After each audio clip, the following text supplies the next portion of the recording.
Bonjour à toutes et à tous. Bienvenue sur WAC News.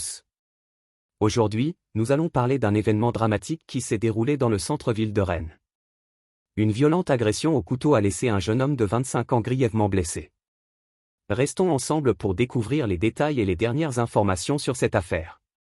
Début de l'histoire. Dans la nuit du lundi 18 novembre, tout bascule. Il est environ minuit lorsque la police et les pompiers sont appelés en urgence. Un homme de 25 ans vient d'être poignardé à plusieurs reprises, notamment à l'abdomen. Les faits se déroulent près de la place des Lys, un lieu central et animé de Rennes. La victime circulait apparemment à vélo avant d'être violemment agressée. 7 pompiers arrivent rapidement sur place pour lui porter secours. Vu la gravité de ses blessures, il est immédiatement transporté en urgence absolue au CHU de Rennes. L'arrestation des suspects. Quelques minutes après l'agression, vers minuit 20, la police agit vite.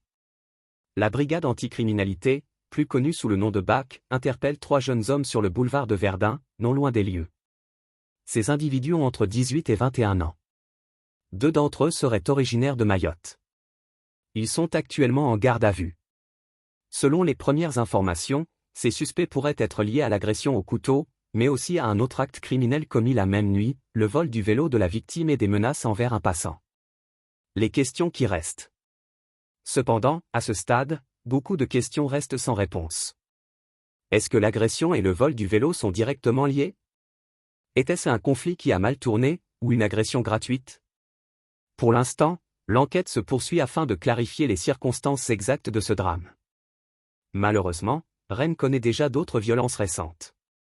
Quelques jours plus tôt, rue Papu, un homme de 49 ans a perdu la vie après avoir été poignardé dans le dos.